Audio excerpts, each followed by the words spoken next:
Radio Moderna 930 presenta Psicólogos en Línea, un programa dedicado a la salud mental preventiva con profesionales especializados en psicología. Psicólogos en Línea es una presentación del Colegio de Psicólogos de Lima.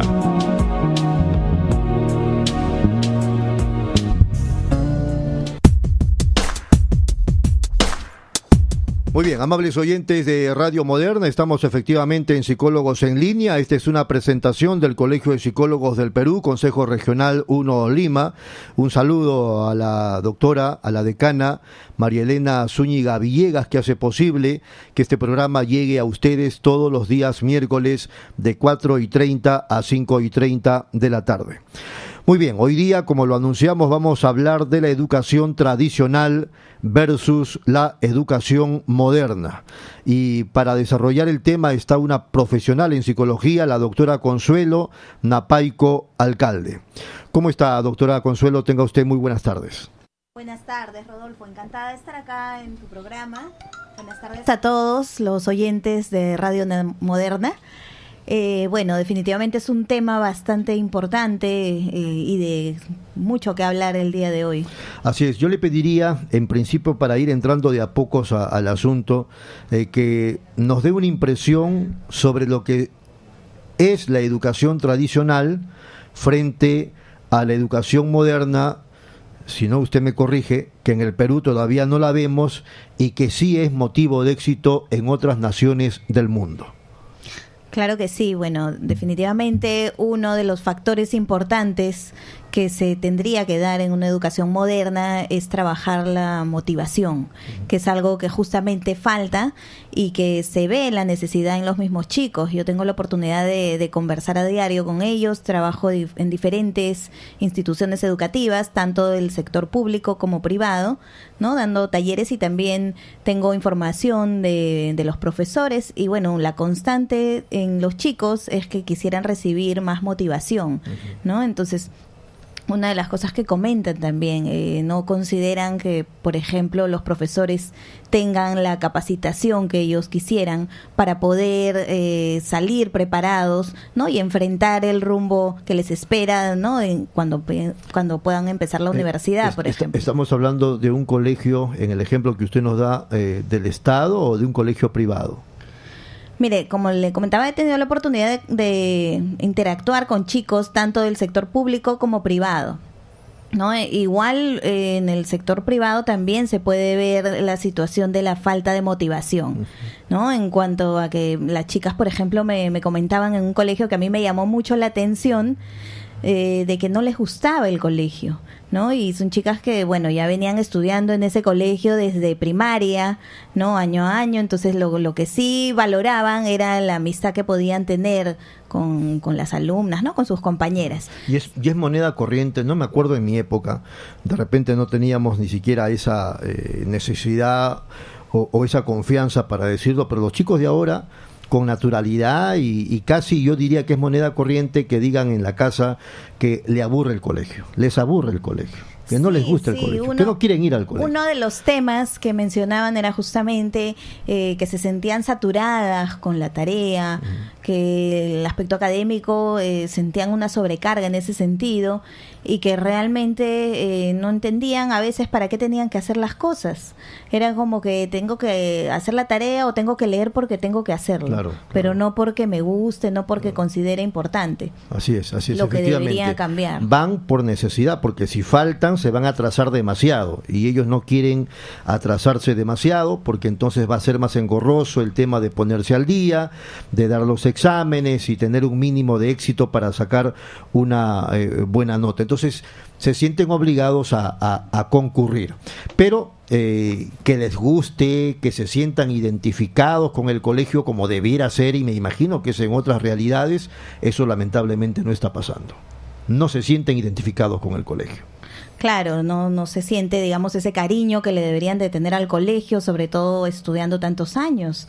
en ese ámbito educativo en donde también se tendría que trabajar habilidades socioemocionales en los alumnos. Así es, así es. Ahora, en mi época, yo ya tengo 50 años, usted es bastante joven, pero en mi época me acuerdo que la situación era algo parecida en el sentido de que también nos dejaban tareas, pero no había, creo yo, la presión que ahora sí existe en colegios del Estado y en colegios particulares de parte de los profesores para hacer las tareas, para sacar buena nota, porque casi les respiran en la oreja. Los chicos salen del colegio, llegan a la casa, usted me corrige si estoy exagerando, llegan a la casa, almuerzan y se ponen a hacer más tareas, y el papá o la mamá, si es que están, o la abuela o el abuelo, les están respirando en la oreja y les están exigiendo que hagan sus tareas. O sea, se la pasan en la mañana estudiando, en la tarde estudiando, llega la noche, llegan solamente a dormir y al día siguiente hay que levantarse temprano. Eso no es vida. Claro, y estamos hablando de que son chicos que están en un proceso de formación y esa formación debería ser integral.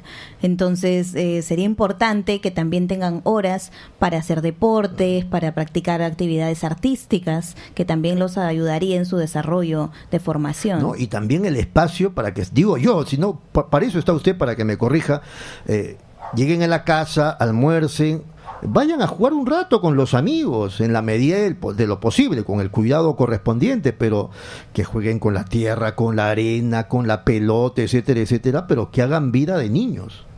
Claro, necesitarían un espacio para jugar, cosa que antes sí se podía ver, ¿no? Incluso, por ejemplo, a las horas de recreo. Yo me acuerdo en la época cuando yo era estudiante, jugábamos con la soga, a la liga, ¿no? Saltábamos hasta liga, otro tipo de juegos, incluso que ayudaban a desarrollar el aspecto psicomotor. En cambio, ahora los chicos están centrados, ¿no? Al iPhone, la tablet, el celular, ¿no? Entonces, incluso se comunican virtualmente, a veces en aula, ¿no? Sí. Entonces, no tienen el espacio para jugar, ni tampoco se promueve ese espacio que debería ser realmente provechoso. Por ejemplo, a las horas de recreo, organizar actividades en donde las profesoras puedan inculcar lo importante que es el juego. Estamos hablando de una educación tradicional. Claro. ¿O no? Actualmente... Esta es una educación tradicional, la que tenemos. Claro, la que tenemos, sí, definitivamente. Tenemos una educación tradicional en donde todavía prima el factor del aspecto académico, de los conocimientos, ¿no? Sabemos, bueno, que el coeficiente intelectual durante muchos años ha sido considerado lo más importante, pero ahora ya vemos que más importante aún es el aspecto de la inteligencia emocional. Así es. En donde se tienen que desarrollar estas habilidades. De que el mundo descubrió que el ser humano tiene varias inteligencias, ¿no? Claro, entonces se tendría que tener en cuenta el factor de inteligencias múltiples, cosa que no se da. Ahora, el chico que es inteligente en el aspecto de matemática o comunicación es el chico que realmente consideran que es inteligente en el colegio, ¿no? El chico hábil, el que de repente la mayoría admiran. Pero ¿qué hay de los otros tipos de inteligencia? ¿No? Un chico que tiene la inteligencia intrapersonal, por ejemplo, aquel que sabe reflexionar, analizar situaciones que ha pasado, claro, ¿no? Que tiene, digamos, esa capacidad de introspección. Que el colegio tiene que ir descubriendo con el paso del tiempo y explotar esas habilidades. Claro. Pero no, al colegio no le importa. Al colegio tradicional, al colegio que de hoy, no le interesa eso. Le interesa formarlos a todos en serie, digamos, que todos estén uniformes, ¿no? Y si por ahí alguno se atrasa, llaman al papá o a la mamá y que le pongan un profesor o una profesora. Tienen que alinearse. Eso es lo que pasa, que muchas veces los papás de alguna manera siguen este camino, ¿no? Entonces, ¿qué chico hoy no tiene profesor particular? Así es. Todos los chicos en casa tienen profesor particular, porque en el colegio no sí, digamos, no se satisface, ¿no? La enseñanza que realmente debería de darse.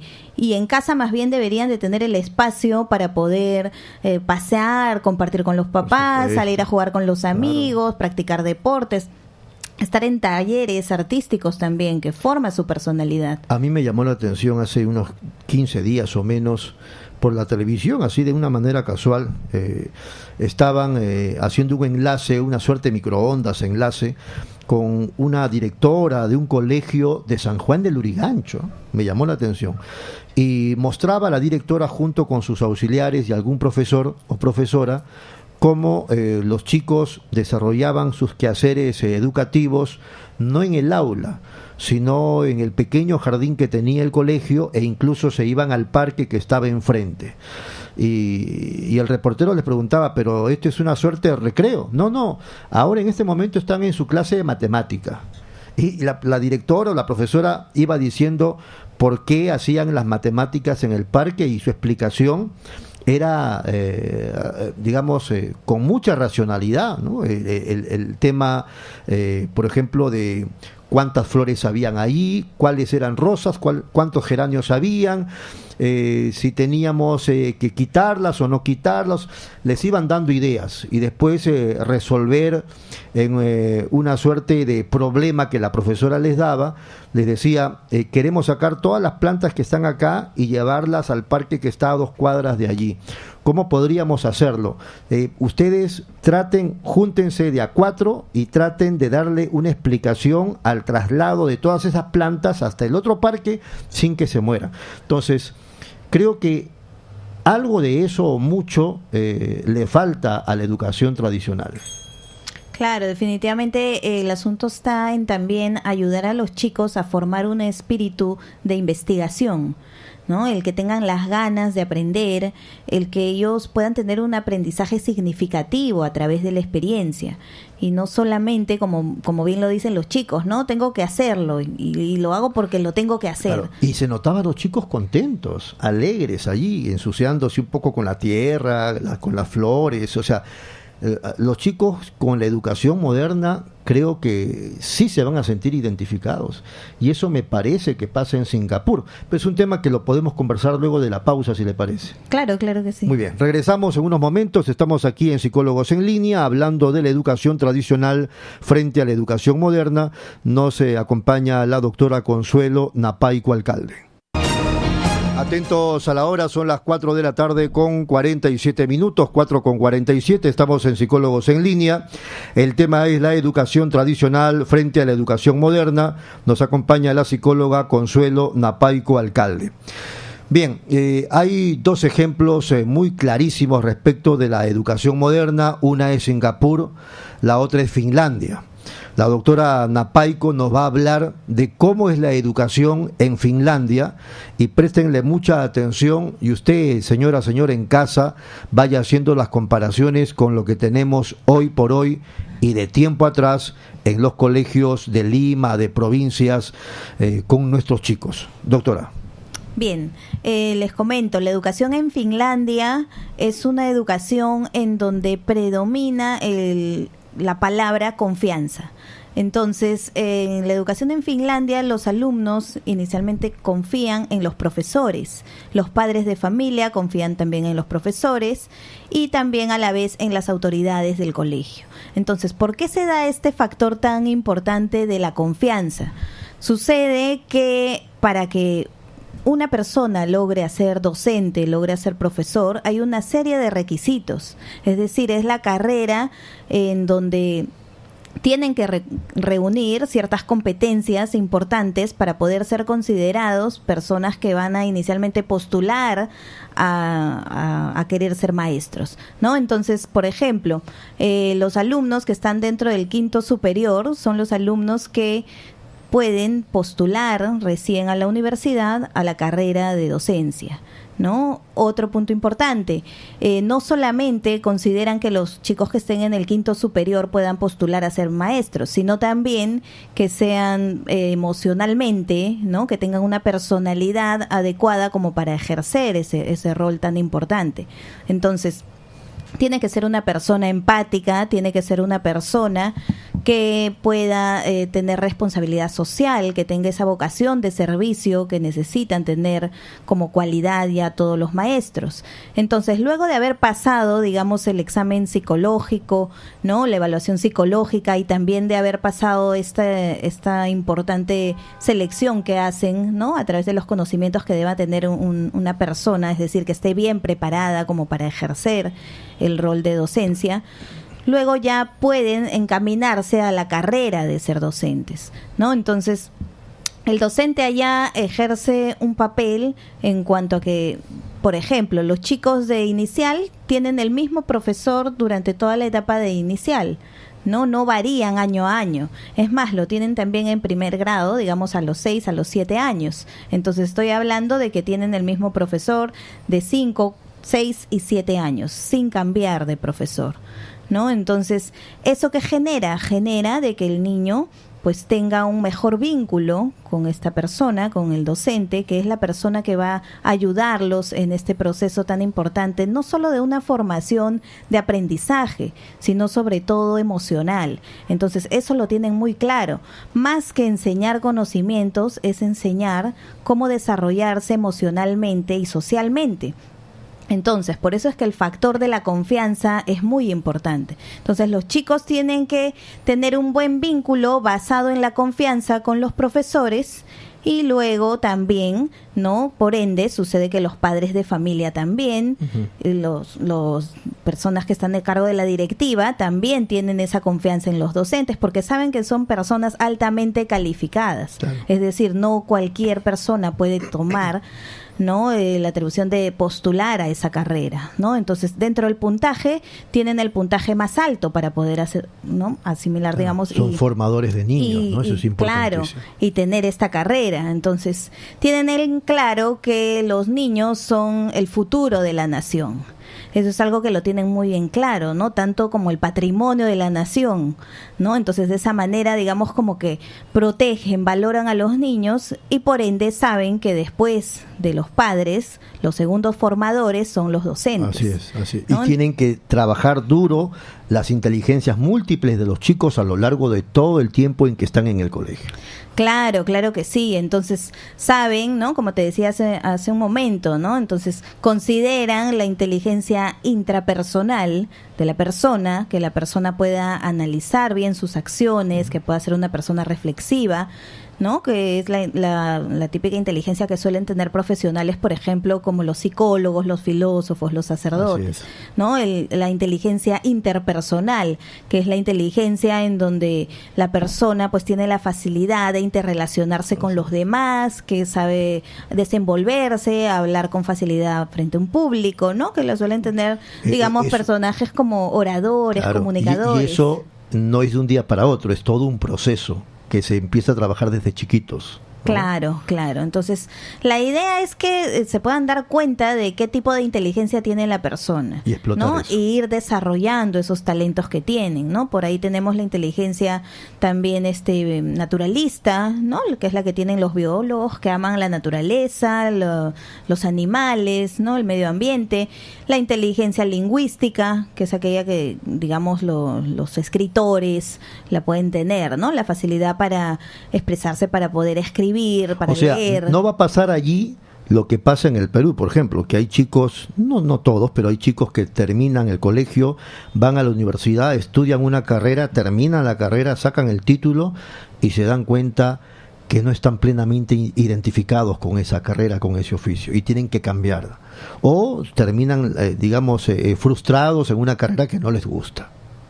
Claro, claro, que es muchas veces lo que sucede, ¿no? El chico no sabe qué tipo de inteligencia tiene porque nunca la descubrió y lastimosamente muchas veces pierde esa inteligencia también, ¿no? Porque algo que no se practica no termina de desarrollarse. Claro. Entonces, podemos tener chicos con el tipo de inteligencia kinestésica, por ejemplo, que son aquellos que destacarían, ¿no? Para hacer deportes, para el baile, ¿no? Aquellos que saben coordinar los movimientos de su cuerpo. Sin embargo, muchas veces no se tiene en cuenta esta gran habilidad que tienen y en el camino no la van perdiendo porque no la practican. Entonces llegan la etapa en donde tienen que estudiar algo, no saben qué estudiar, estudian porque ya están tienen con el que cuarto estudiar. o quinto año de secundaria encima y no saben qué hacer. Claro. Por ahí he visto casos, incluso escogen, voy a estudiar comunicación, pues la más fácil, dicen, ¿no? Y se ponen a estudiar comunicación, periodismo, etc. Triste, es lamentable. Yo lo menciono porque yo me he topado con varios de esos chicos a lo largo de todos estos años. Es triste.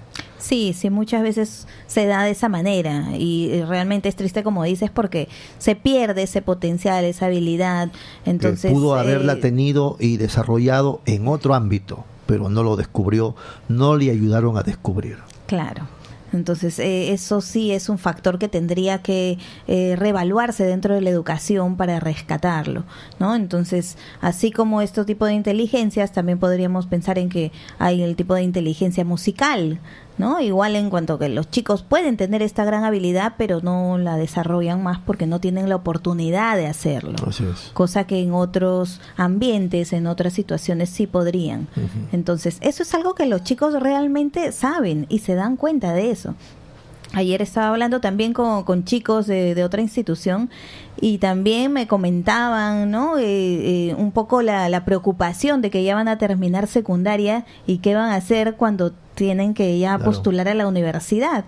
Cuando me decían, no nos sentimos preparados, ¿no? Los profesores no nos enseñan los temas que deberíamos saber, ¿no? Y me dice, yo tengo un hermano que está en la universidad y yo veo que hace cosas que a mí nunca me ha enseñado.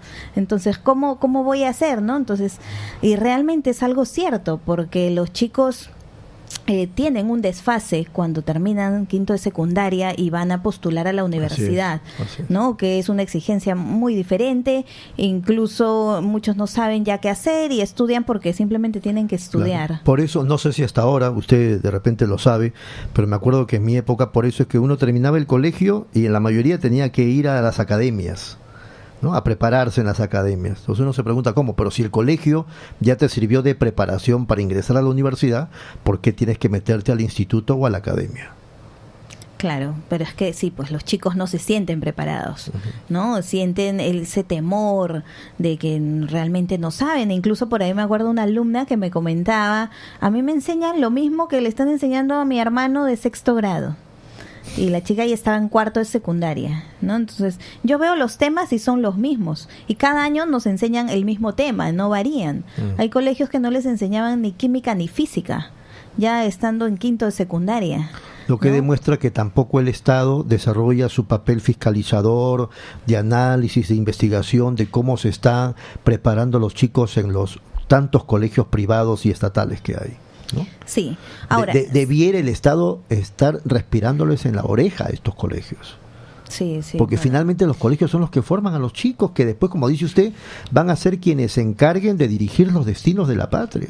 Claro, y bueno, y los chicos también saben eso. Por ahí he tenido comentarios de chicos, ¿no? En donde me decían, por algo, yo pienso que por algo es que el Estado no nos quiere dar más información y no nos quieren enseñar más, ¿no? Por ahí me acuerdo del comentario de un alumno que mencionaba que en su opinión es que necesitan ser todavía subordinados. Me decía, el Estado necesita controlarnos y como necesitan que estemos bajo el control, no nos dan tanta información para no poder desarrollarnos como debería ser. Bueno, eso es terrible, ¿no? Hay algunos sectores que dicen que la clase política le interesa mantener en la ignorancia y en el desfase a los jóvenes para que después no les hagan sombra a ellos, ¿no?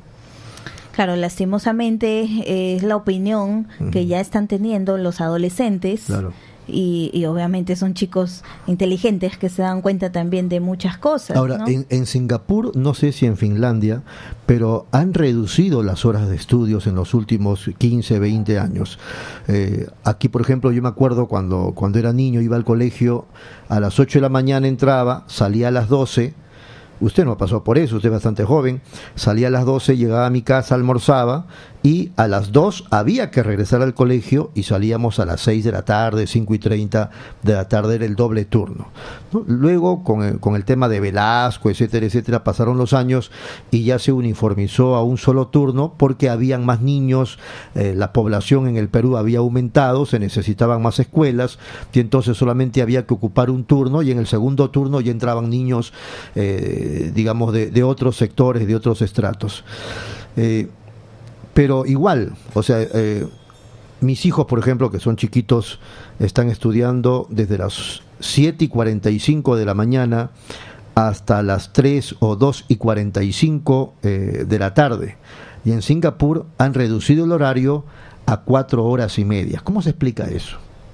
Cuando se le ha preguntado a un docente en Singapur por qué, dice que la razón fundamental es que los niños necesitan estar en casa con sus padres, con sus amigos, en el parque, porque son eso, son niños. Y en las 4 horas y media que están con nosotros, esas 4 horas y media la usamos a full con ellos, pero no con el libro, con la pizarra, sino en el parque o desarrollando actividades manuales, y todas corresponden a determinados cursos, porque uno va a encontrar profesor de matemática, profesor de álgebra, profesor de lengua, profesor de comunicación, etcétera, etcétera, pero las clases en suma no resultan ser aburridas, no aparece un niño, una carpeta y una pizarra enfrente. No, señor. Claro, definitivamente se trabaja mucho el tema de la motivación, sí. Este factor que es muy importante para que el chico, digamos, tenga el interés de aprender y quiera aprender, ¿no? Y no aprender, como muchas veces sucede, por una nota. Entonces entramos ya a un factor de competencia más que motivación. Entonces los chicos entran a competir por una nota, ¿no? Claro. Se fijan buen detalle, porque allí tampoco se usan las notas. Claro. ¿No? El niño no es una letra ni es un número. No hay ni A, ni B, ni C, ni D, y tampoco el 05 o el 20. No es el estilo de ellos. Y este tema de la nota en realidad no solamente sucede en el ámbito, ¿no?, de primaria, secundaria, sino también en las universidades. Así es. Entonces ya se tiene una mentalidad de que se va a estudiar para competir, ¿no? Y se va a estudiar para la nota. Entonces ya de por sí los profesores en la universidad también tienen esa, ¿no?, digamos, esa palabra, ¿no? Y los estudiantes también, ¿no? Entonces solamente se va, digamos, a competir en función de la nota para ver quién tiene un mejor ponderado. Muy bien, pero ese tipo de educación es una educación prohibida, es como decir anatema, lamentablemente en el Perú y en muchas naciones de la región. Nos vamos a la pausa para seguir hablando, amable oyente, con la doctora Consuelo Napaico Alcalde, lo que podríamos denominar la educación prohibida. Atentos a la hora, son las 5 de la tarde con 5 minutos. Estamos aquí en Psicólogos en Línea con la psicóloga Consuelo Napaico Alcalde, hablando sobre la educación tradicional frente a la educación moderna. Usted nos estaba dando algunos detalles de lo que significa hoy por hoy las inteligencias múltiples, y desarrolló por lo menos 4 de ellos. Claro, te estaba comentando también sobre la inteligencia kinestésica, ¿no? Es importante que nos podamos dar cuenta cuando los chicos tienen esta habilidad de coordinar, ¿no?, su cuerpo y poder hacer ejercicios, bailar, ¿no? Entonces tendríamos, digamos, deportistas más destacados. Uh-huh. También la inteligencia de orientación espacial, cuando las personas pues tienen esta habilidad de orientarse en el espacio, como la tienen los, por ejemplo, arquitectos, los diseñadores gráficos, entre otros. ¿Y cómo se va descubriendo eso en los chicos, en los niños? ¿Cómo se va descubriendo estas inteligencias múltiples de ellos?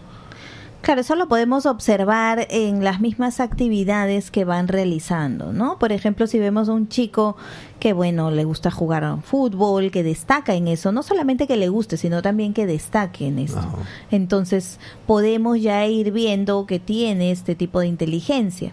Si por ahí vemos de repente a una chica, un chico que de repente tenga la facilidad para interrelacionarse, uh-huh, para hablar en público, para comunicarse, entonces podríamos ya ver una persona que destaca en el tipo de inteligencia interpersonal, de comunicación también. Ahora, ¿el Estado está enterado de las inteligencias múltiples y de la necesidad de trabajar eso en los colegios aquí en el Perú, o usted percibe que no?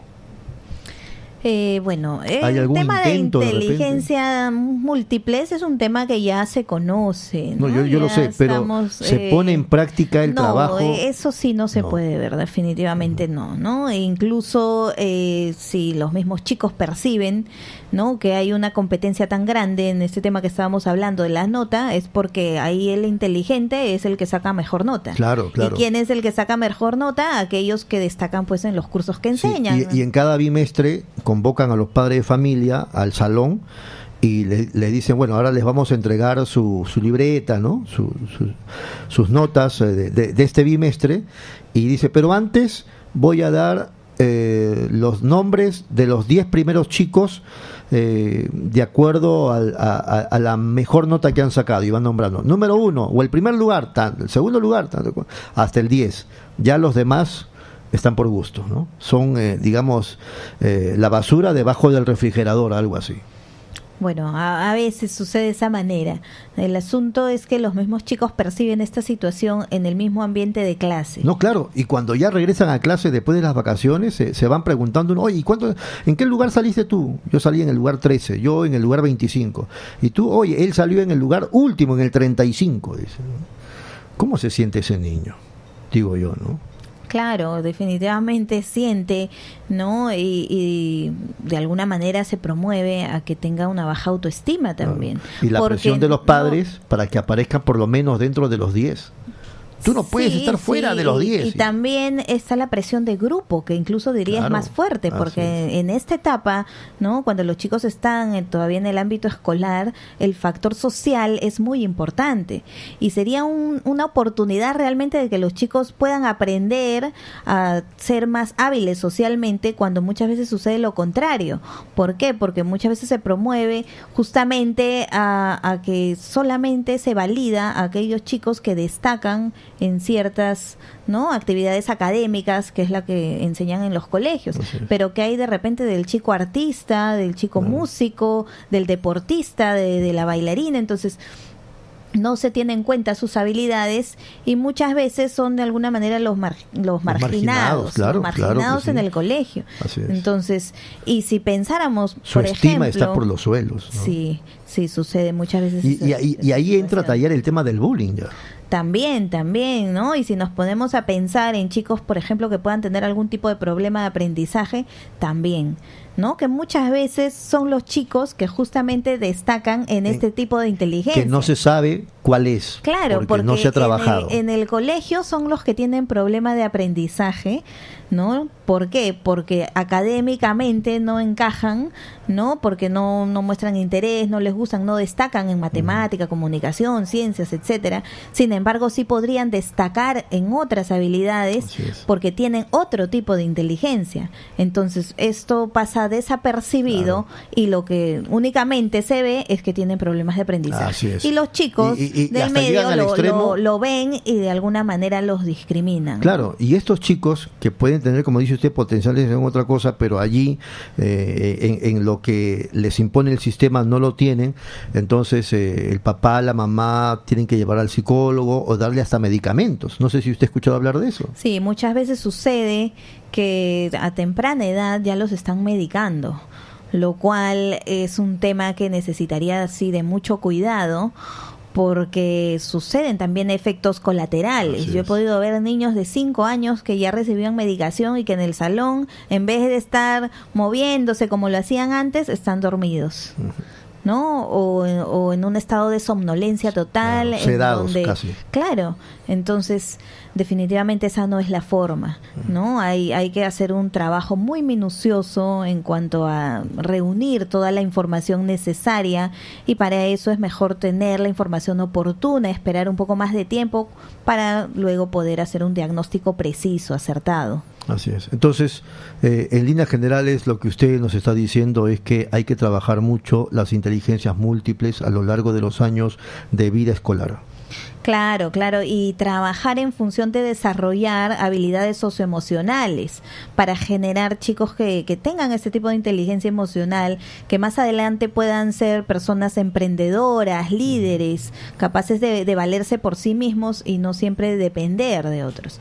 Entonces, y hay muchos chicos que saben y quieren y esperan y les gustaría ya un cambio. Ellos han estado comentando muchas cosas conmigo, entonces tienen, sí, digamos, esa confianza, ¿no? En que los pueda escuchar, y sería importante ya hacer algo más, porque estamos hablando del futuro de la nación, del desarrollo de nuestro país, en donde el sector de educación necesita sí un cambio importante.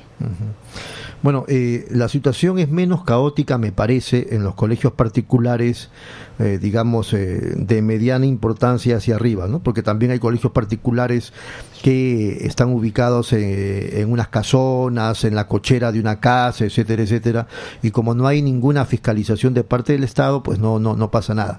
Pero decía yo, por lo menos en colegios de paga, de clase media hacia arriba, uno encuentra un departamento psicológico, alguna mínima preocupación respecto de cómo va el chico, la chica, llaman al papá, a la mamá, qué se puede hacer, cómo enfrentar este problema.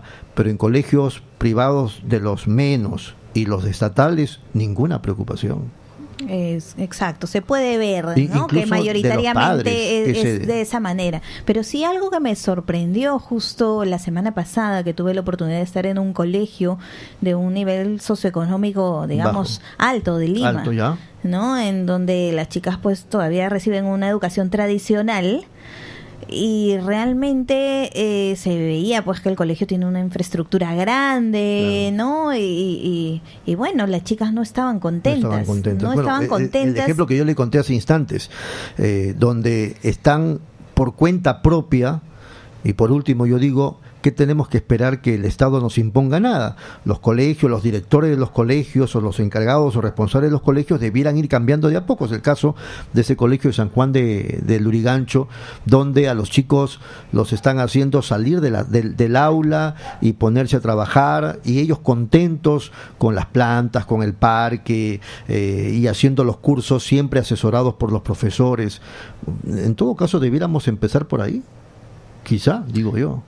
Claro, se debería de empezar en realidad desde ya ir formalizando leyes en donde se consideren, ¿no? Qué tan importante es la formación en los docentes y la capacitación que deberían recibir, y que no, pues cualquier persona no podría recibir esta formación, sobre todo tener en cuenta que las características de personalidad es muy importante.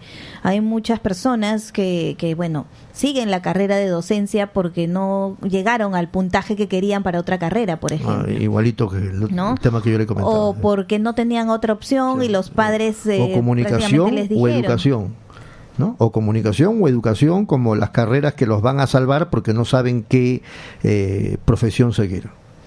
Claro, muchas veces se da de esa manera, y estamos, digamos, trabajando con chicos, formando personas, en donde se necesitaría justamente de que los docentes tengan estas habilidades socioemocionales para poder enseñarle a sus alumnos y que ellos puedan imitarlos también, ¿no? Porque los chicos están en un proceso de formación y ellos imitan a la persona que observan frecuentemente. Entonces, son los padres en casa y los maestros en el colegio. Claro. Entonces, y los chicos se dan cuenta. Por ejemplo, de estas chicas que te estaba contando, sí, del colegio, me decían, no, las profesoras son muy aburridas, no nos da ganas de contarles nada, ni siquiera la psicóloga, me decían, porque la psicóloga les va a contar a mis papás y nos van a meter más bien en más problemas.